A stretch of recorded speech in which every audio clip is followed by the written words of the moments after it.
kulit suci disamak. Kulit tu bila sebut kulit binatang lah, kulit binatang suci, ianya suci kemudian disamak. Binatang tu binatang suci kemudian ianya disamak. Kulit bangkai binatang kecuali anjing dan babi. Yalah, kalau anjing dan babi ni tak payah kira lah. Daripada dia ketika dia hidup sehingga dia mati, tubuh dia, air liur dia, daging dia, kulit, bulu, segala-galanya adalah najis. Jadi kita tak payah masuk dah dalam bab tu. Yang kata kulit bangkai ni, bangkai-bangkai ni najis. Kulit bangkai ni kecuali anjing dan babi, semuanya boleh suci, sedangkan ianya najis. Boleh suci dengan disamakkan dia. Dengan disamakkan dia. Kita kadang-kadang salah faham juga. Sikitlah kita salah faham, iaitu berkaitan dengan perkataan samak.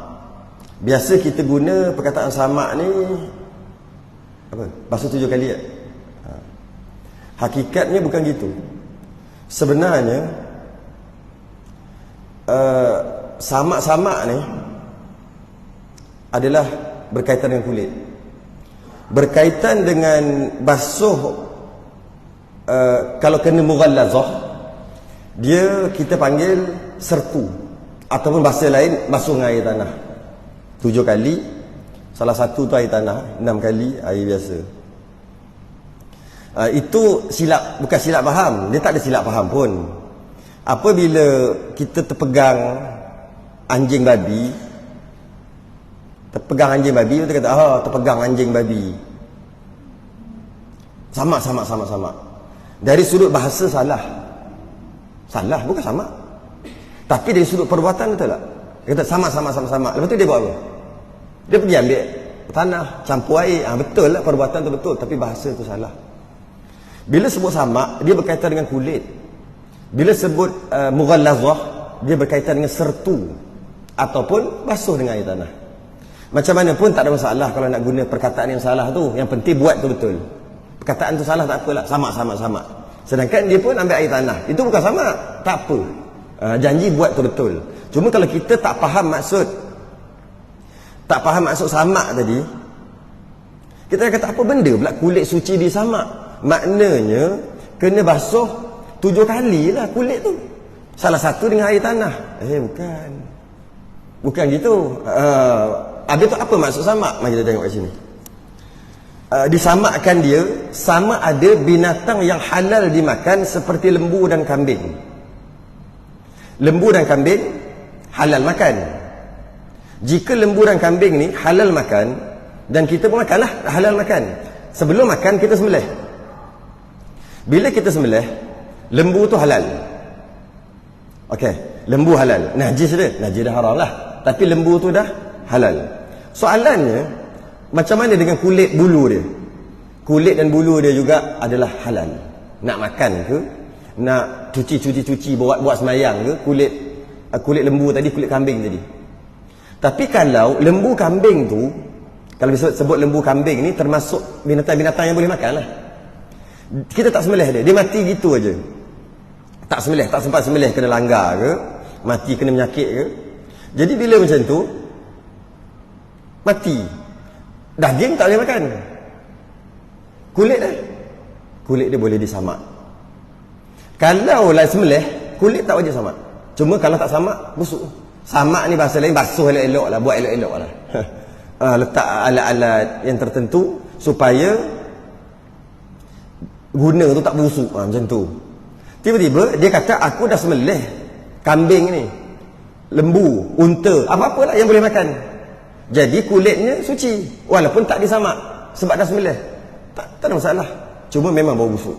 Memang busuk.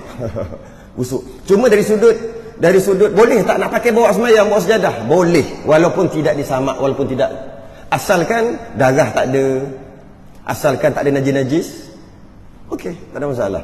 Tapi kalau binatang tu mati tanpa disembelih, maka isi dia daging dia haram sebab tak sembelih.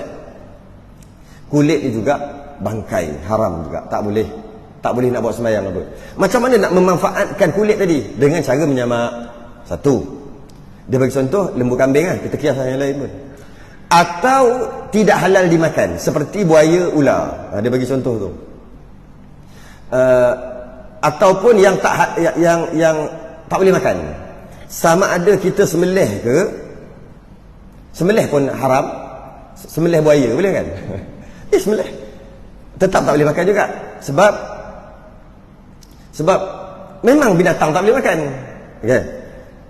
Kalau sembelih binatang tu, adakah kulit dia, binatang yang tak boleh makan tadi, adakah kulit dia jadi suci macam lembu kambing yang disembelih? Tak, tetap juga najis. Kalaulah binatang tadi, buaya, ular tadi mati tanpa sembelih, lagilah tak boleh makan kan. Dia kalau sembelih pun tak boleh makan. Kalau dia mati tak sembelih, lagi tak boleh makan. Kulit sama juga najis. Cuma kulit tadi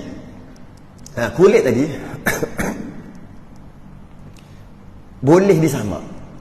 Kulit buaya, kulit ular, betul tak? Kulit harimau boleh.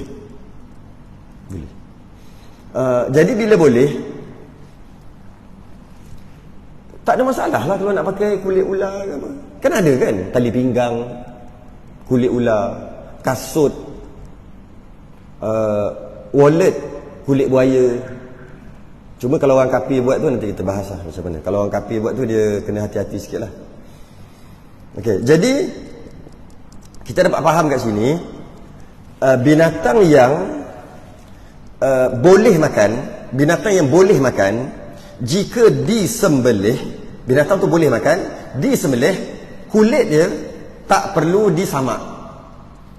Asalkan tak ada najis, tak ada darah, boleh pakai walaupun buat sembahyang sekalipun, walaupun busuk sekalipun. Yang kedua, jika binatang tu boleh makan tapi tak sembelih, mati kena langgar, isi daging memang tak boleh makan, kulit boleh samak, setelah samak kulit tadi boleh bawa sembahyang. Okay. Binatang yang tak boleh makan, sama ada sembelih atau tak sembelih, tetap tak boleh makan. Daging dia memang tak boleh makan, sama ada sembelih atau tidak. Kulit dia boleh jadi suci dengan cara samak. Sekejap lagi baru dia ajar cara-cara samak. Tu ambil umum dulu, dengan cara samak. Okay.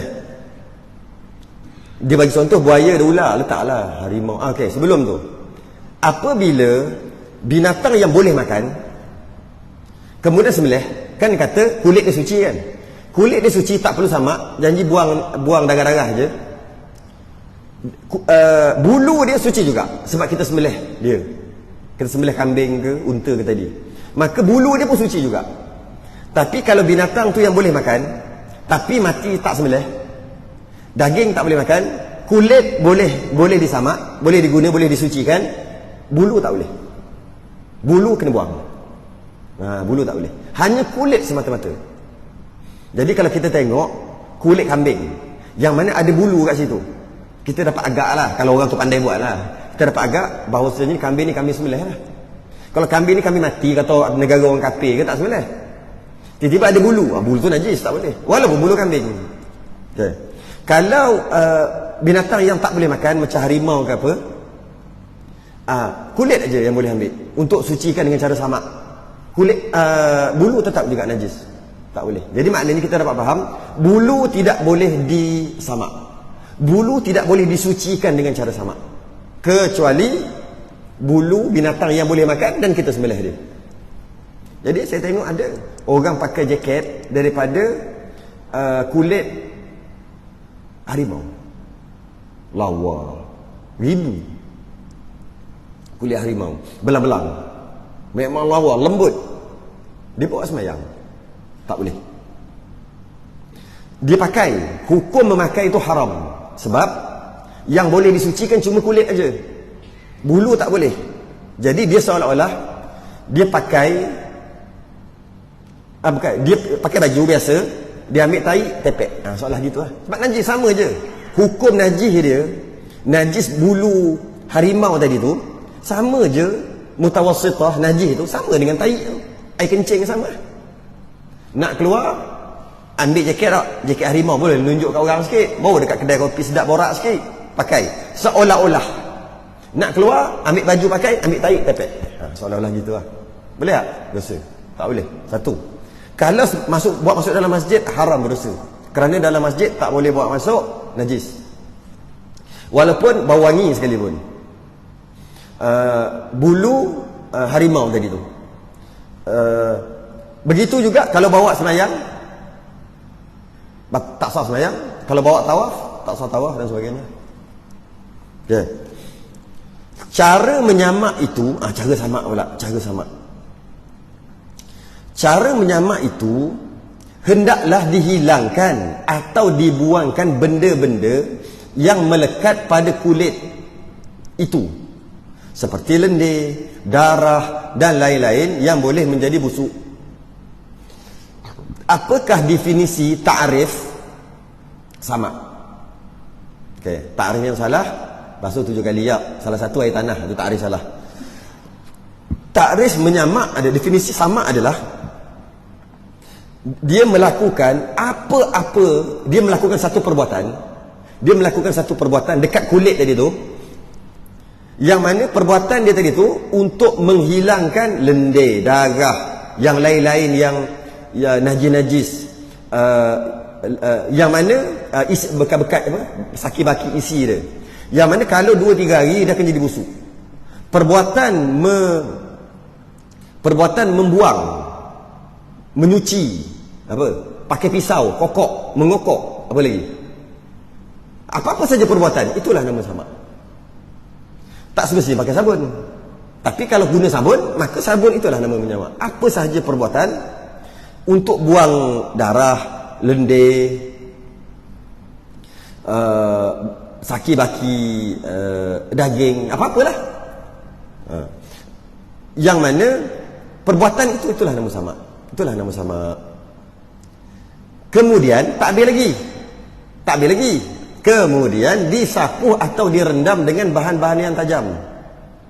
Lepas dah buang tu, disapuh atau direndam dengan bahan-bahan yang tajam. Yang tajam ni bukan pisau. Tajam ni maksud sifat dia tajam. Bukannya benda tu tajam. Tidak, kalau tajam terkoyak lah kulit tu.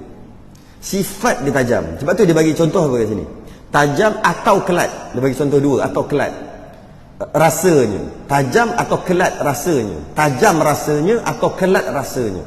Seperti tawas. Siapa biasa tawas? Tawas. Dulu saya pernah tengoklah tawas.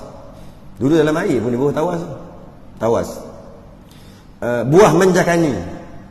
Bukan buah manjakani ni orang perempuan makan ni. Ya. Ya. Memang makan boleh. Buat macam-macam boleh manjakani ni. Tawas, buah manjakani. Sebab dia kelat. Atau seumpamanya, tu je yang dia bagi. Kalau yang lain-lain lagi, yang dia tak sebut lagi apa dia. Contohnya kapur. Kapur makan tu kadang-kadang tak lut juga. Kadang-kadang okey lah tengok kapur makan. Kapur mana tau? Kapur buat rumah tau. Tapi jangan rendam lama sangat, dia reput. Saya pernah rendam lama sikit, angkat-angkat terkoyak terus. Rendam 5-6 jam. Kapur yang buat rumah. Sebab tu dia orang kata, itulah aku cakap, gunalah kapur makan tu, dia tak kuat sangat. Kita nak cepat, rupanya gendam kapur tu, gendam je, tak sampai 1 minit 2 minit angkat dah. Kapur boleh pakai. Ataupun garam juga boleh pakai.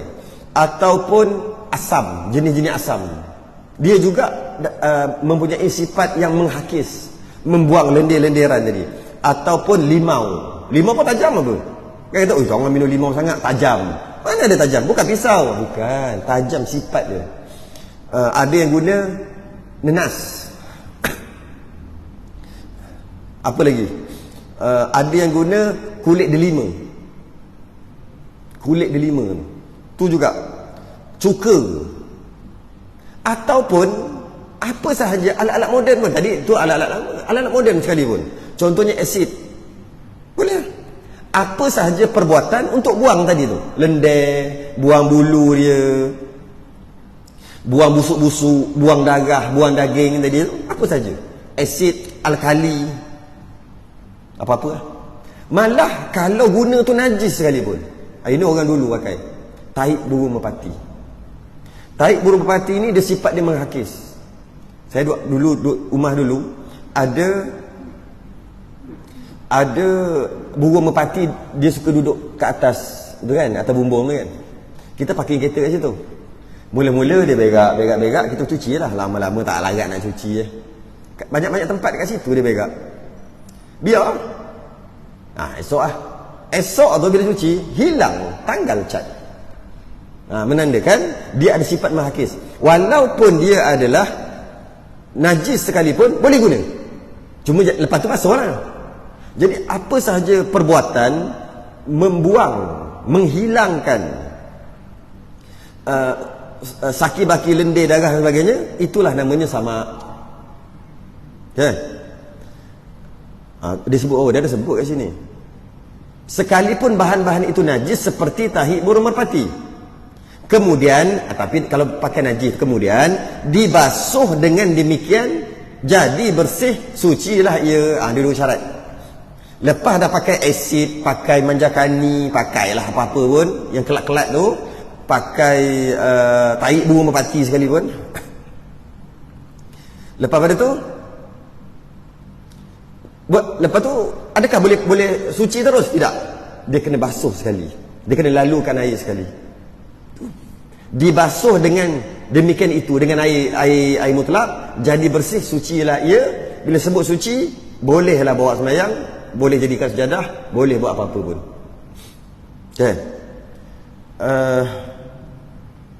Sebab tu juga sempurnanya alamat tanda sempurnanya samak itu, bila kita rendam, dia tak kembang bau busuk. Kita dah samak elok-elok lah ni, konon-konon dah elok lah ni. Bila dah 2-3 hari jemur elok lah, kering lah, kita tu bergendam air sejam ke, tak payah sejam lah, setengah jam. Bau tak? Kalau bau, maknanya samak kita tak sempurna lagi. Maka kalau bawa sembahyang tak sah, najis. Jadi bila rendam, dia tak ada bau bangkai, dia ada bau kulit aja lah. Kulit pun berbau juga, tapi bukan bau bangkai, dia bau kulit. Jadi rendam agak-agak setengah jam ke 15 minit. Cuba tengok, bau tak? Oh, tak ada bau kulit, biasalah bau busuk kulit tu kan. Bukan busuk, kulit ni bau sedap sebenarnya. Kalau orang tengok, wah, masuk kereta, dia punya cushion dia punya tu kan, kulit, lain macam. Tengah panas sekali pun kita duduk sejuk, lepas tu bau dia tu eksklusif. Kita apa sah bau sedap kereta dia? Bukan bau kereta tu, bau kulit tu. Tapi adalah bau, nak cakap macam mana, bau kulit lah. Jadi bila rendam, kita bau, dia tak ada bau busuk bangkai, dia ada bau kulit. Macam kata kita istilah busuk kulit. Tu kalau tak ada busuk bangkai, okey. Tapi kalau rendam ada bau busuk bangkai, maknanya penyucian kita tak sempurna, kena buang asid lagi lah, kena cari tahi burung lagi lah. Letak lagi.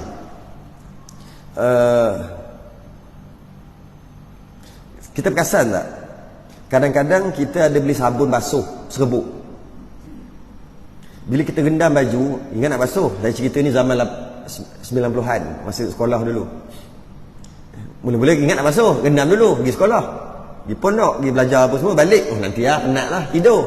Selang 2-3 hari, baru nak basuh, dia bawa bau bangkai. Kenapa dia bau busuk tu? Antara sebab dia bau busuk tu, sabun tu dibuat daripada lemak binatang. Antara sebab dia bau busuk. Kadang-kadang tak payah tunggu 2-3 hari, 1 hari je, pagi rendam dengan sabun serbuk, petang tu cuba basuh, dah bau bangkai lah. Kenapa sah bau bangkai? Masa nak? Bukan bau busuk tu.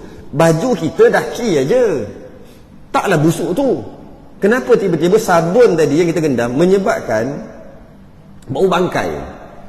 Bau bangkai bermakna sabun tadi ada lemak binatang. Sabun ni antara dibuat sabun mandi kita yang ketul-ketul tu ke kan, kebanyakannya buat daripada lemak binatang.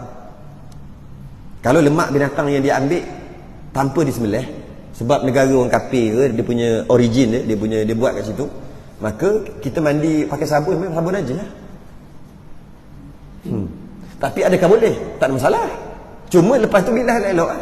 Kita nak pakai sabun najis, tak ada masalah, tak salah.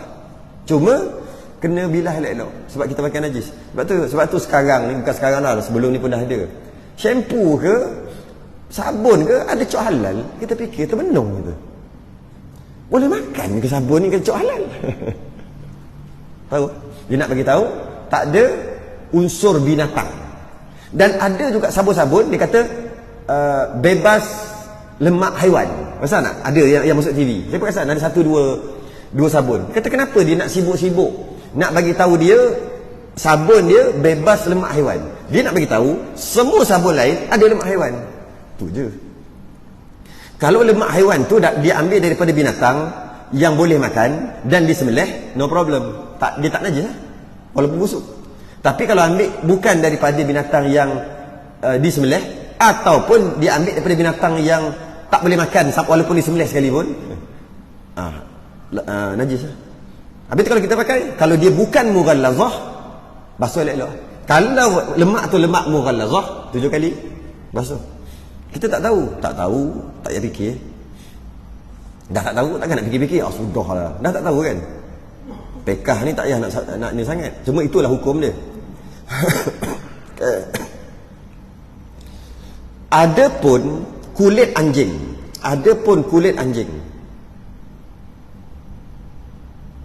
dan babi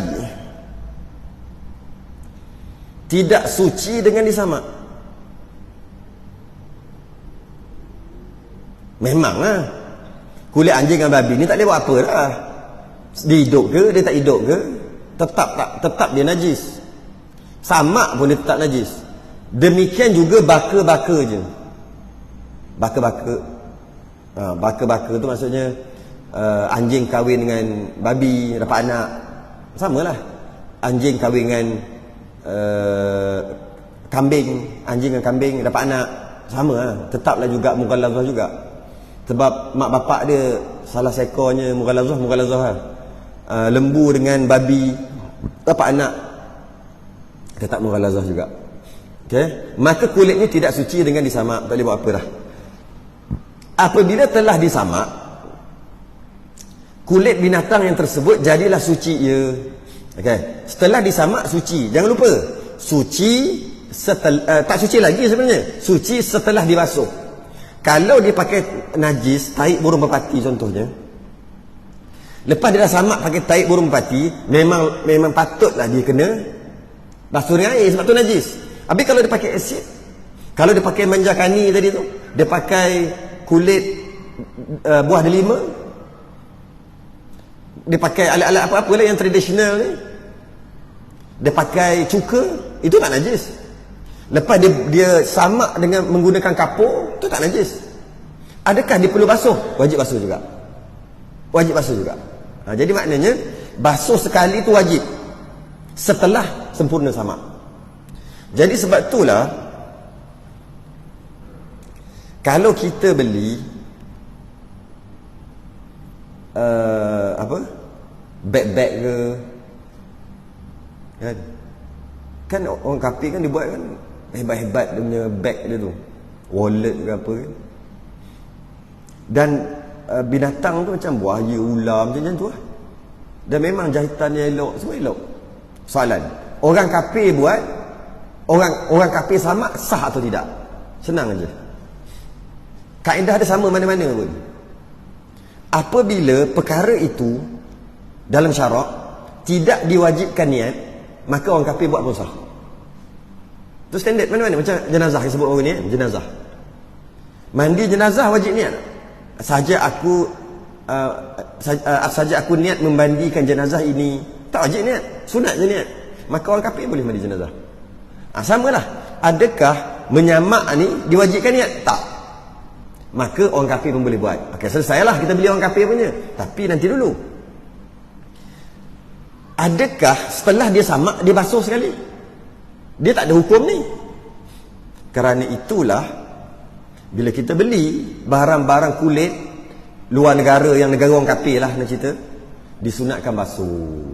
Allah, beli 1,500 nak basuh. Jeng. Macam mana? Macam mana agak-agak? Tapi itulah sunat, tak wajib. Kenapa tak wajib? Tak wajib kerana kita tidak disyaratkan untuk dalam masalah fiqh kita tak disyaratkan untuk cari kalau makanan tu sampai masuk dapur dia. Kalau kita kata daging ayam tu sampai kena, sebelum kita makan, kita beli kat kedai, tunjuk dulu mana sijil sembelih.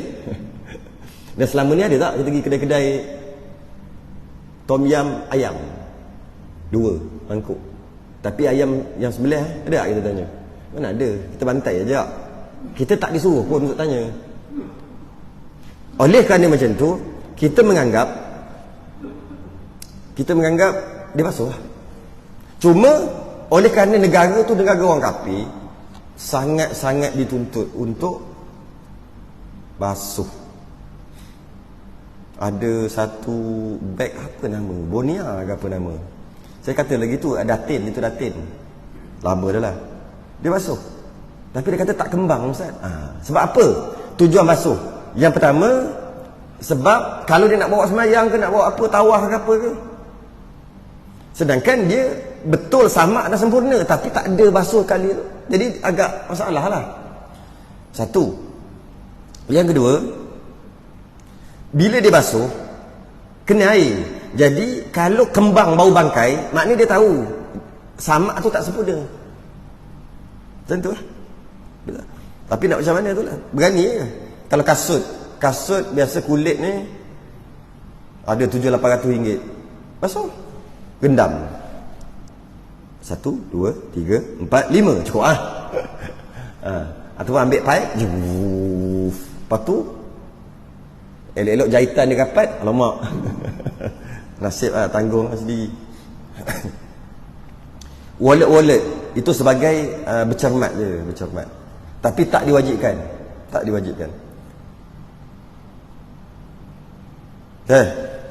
Kemudian kata lagi, suci lah ia lahirnya, zahirnya dan batinnya, luar dalam. Zahir itu luar, batin itu dalam, luar dalam. Dan dimaafkan jika ada sedikit-sedikit bulu padanya. Kan bulu tak maaf, bulu tak boleh. Yang bulu boleh tu yang sembelih tuan dia tu.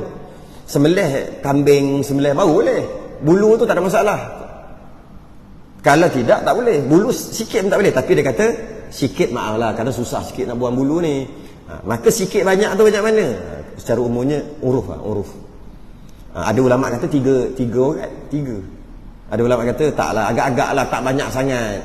Ini kalau kata bulu separuh daripada kulit tu penuh dengan bulu, kata alah sikit ni maaf. Sikit apa separuh? Jadi sikit tu uruf, ikut kebiasaan.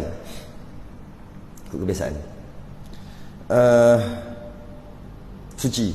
Dia kata zahir dan batin. Okay? Zahir dan batin.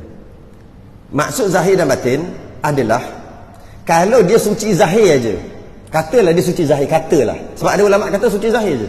Ada. Batin tak suci. Batin tu maksud dalam tu. Sebab yang dicuci semua luar. Dalam kulit tu, kalau belah dua tu, kulit tu, dalam tu mana ada basuh. Dan kulit ni tak menyerap air, tak menyerap air. Jadi hanya luar aja. Katalah ulama yang kata luar saja, dia boleh buat sejadah, tapi tak boleh buat baju untuk semayang. Sebab bila dia buat baju untuk semayang, dia dikira menanggung najis yang ada kat dalam, kat tengah-tengah batin kulit tadi. Tapi dalam kitab kita ini yang muktamad, zahir batin. Suci. Maka buat sejadah pun boleh, buat baju pun boleh, buat apa-apa pun boleh, buat beg apa-apa pun boleh. Okay. Soalan, ada orang tanya saya soalan ni, orang tanya saya lama dah, 10 tahun lepas rasanya. Saya tak jawab, sebab tak tahu. Tapi dalam 5-6 tahun lepas baru jumpa jawapan. Dia kata ada orang makan kulit, Macam kulit lembu dia buat kepuk. Sedap juga punya. Orang Indonesia buat, orang Melayu dia buat.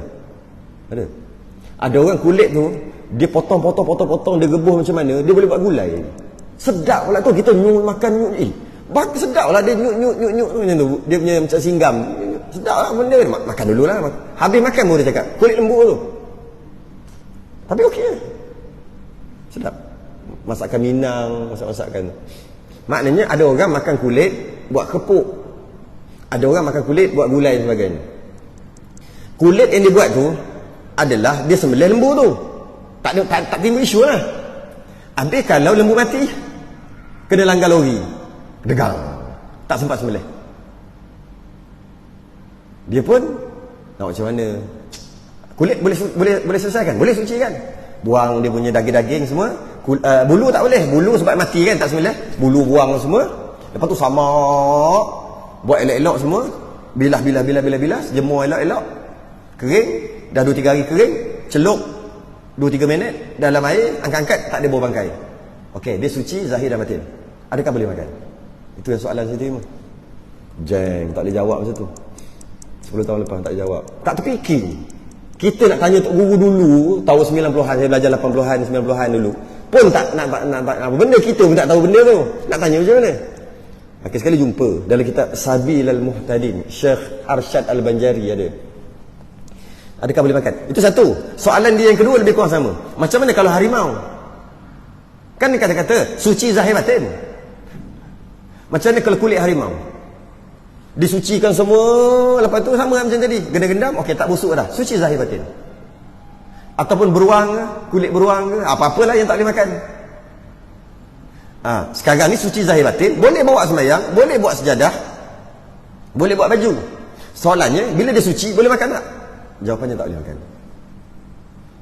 Yang boleh makan hanya kita sembelih tuan dia je.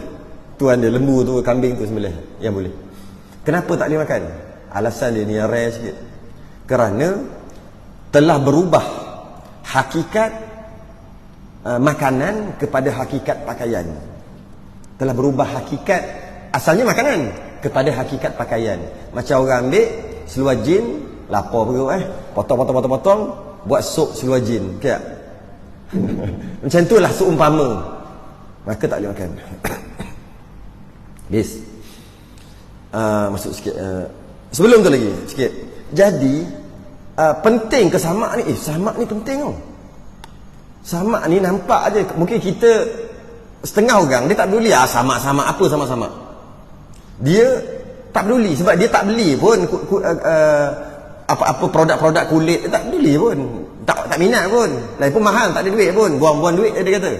Tapi sebenarnya ada hubung kait ilmu samak tadi tu dengan ilmu lain, dengan masalah lain, ada hubung kait. Hubung kait dia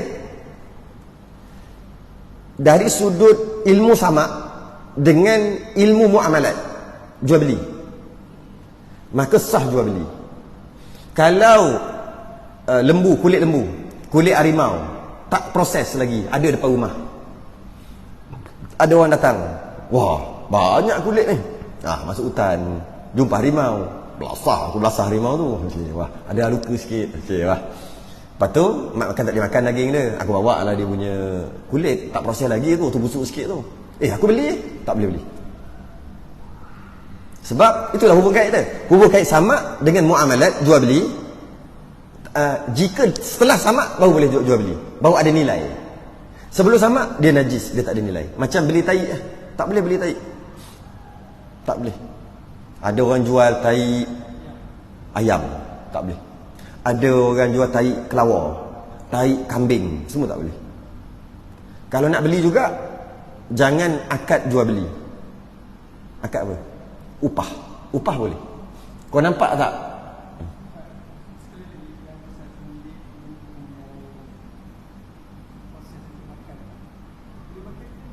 Tak boleh makan. Saya rasa saya dah terang tadi tu.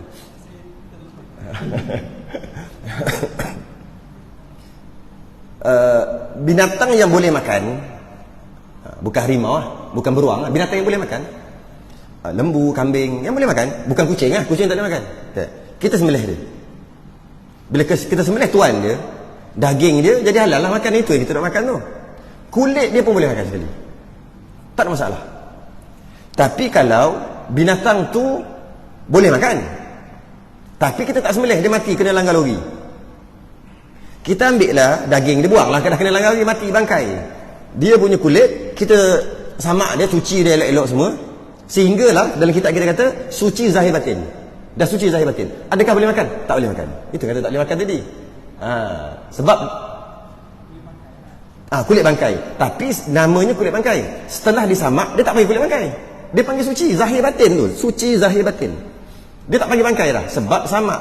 Tujuan menyamak untuk mengangkat bangkai tadi jadi suci. Tu tujuan samak. Itu yang jadi soalan tu, boleh makan ke tak? Tak boleh. Boleh dipakai, boleh dibuat sejadah, buat jaket, boleh semua. Boleh, tak ada masalah. Jadi itu hubung kait dia. Jadi macam mana nak beli najis? Najis ni termasuklah bangkai tadi tu yang kata harimau ke lembu, kulit lembu tapi lembu kena langgar. Tak boleh juga bangkai apa najis juga atau berbangkai juga. Ataupun buaya punya kulit, apa-apalah yang pastinya ianya bangkai je najis. Nak jual beli tak boleh.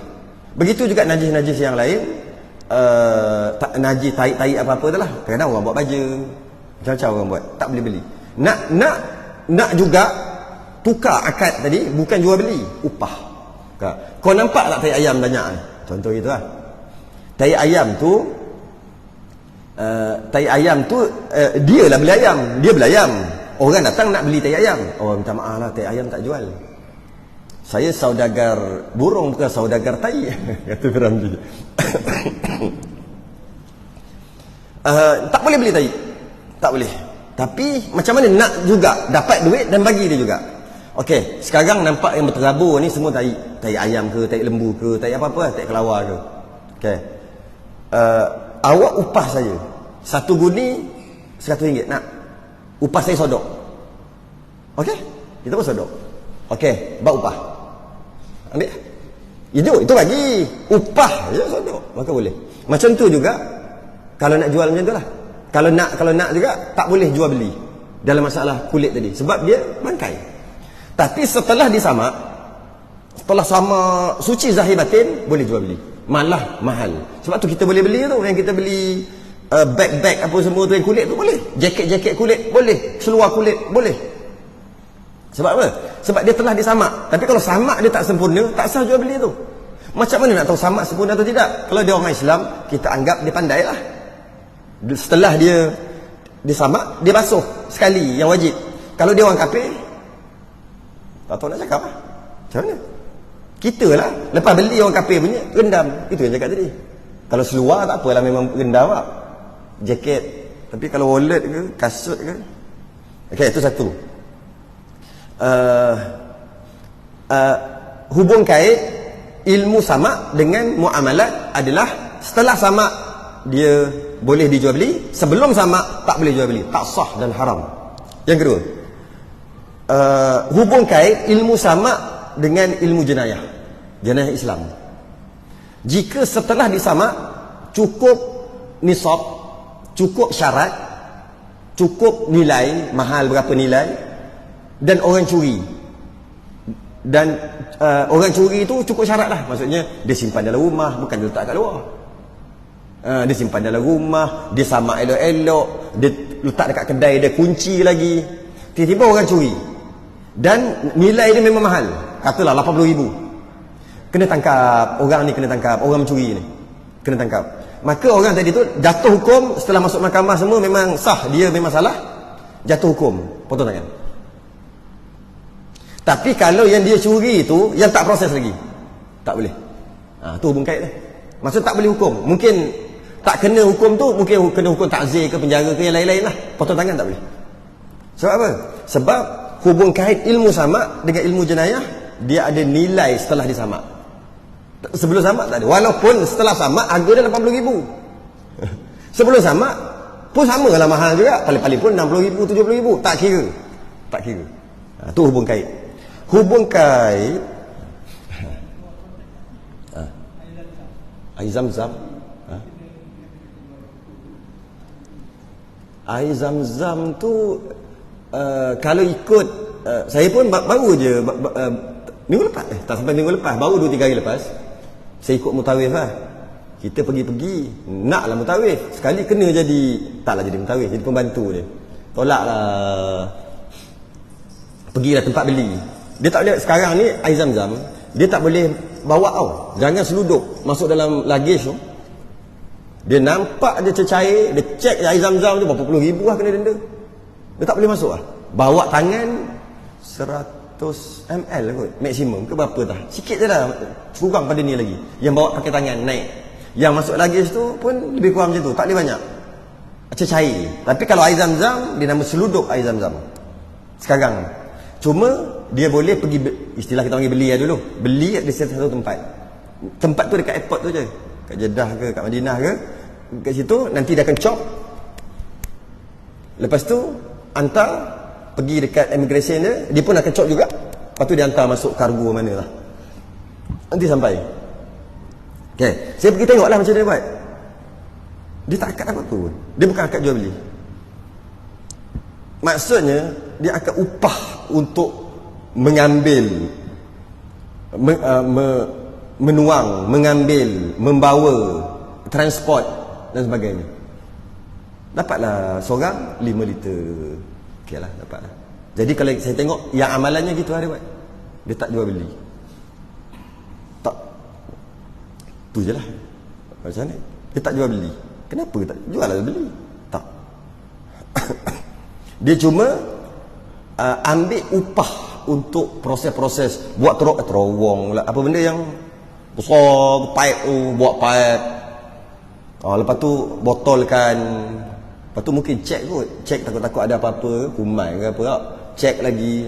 Proses-proses tu yang bayar. Tapi mahal tu, mahal. Sekarang ni tak boleh lah sekarang ni, salah. Tapi dekat sana minumlah banyak mana pun, minum. Tapi masalah minum, lepas tu nak kencing, jauh nak kena pergi toilet. Kita kata alhamdulillah, minum banyak mana pun, gok, tak sampai setengah jam, Allah, tak apa pergi toilet.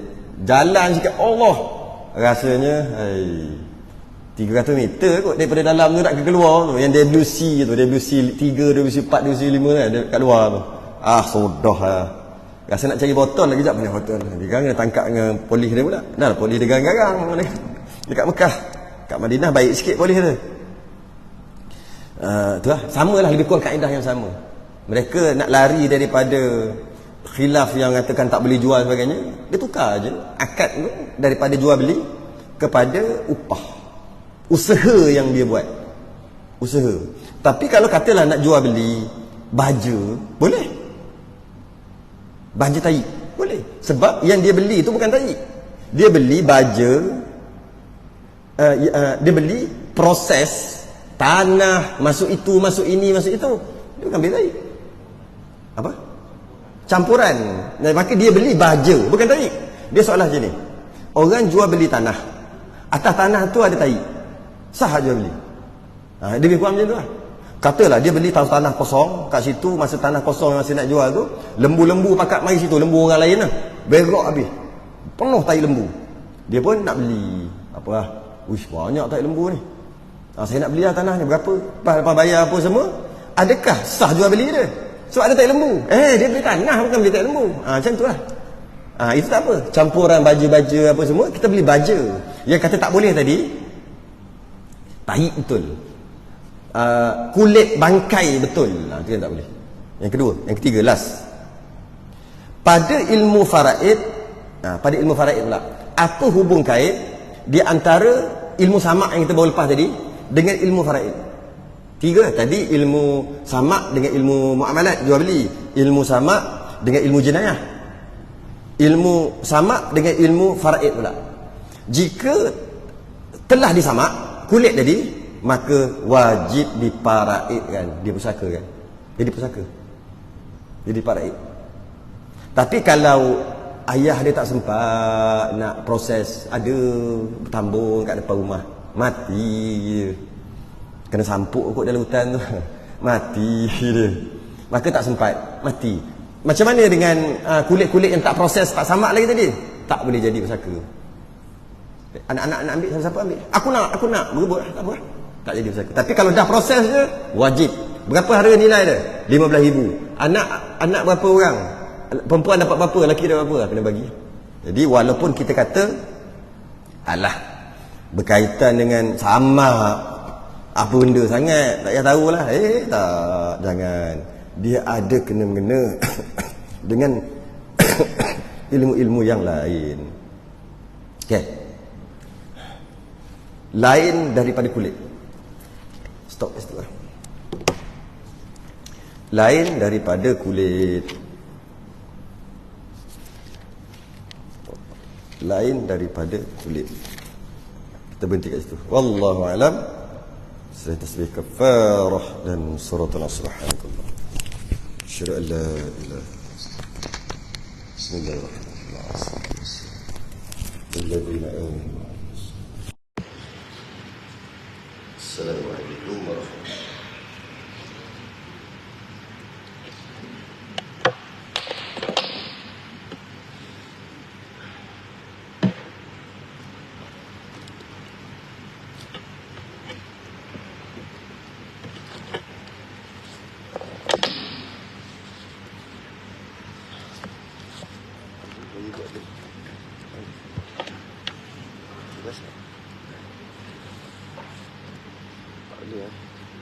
Ni buat lek.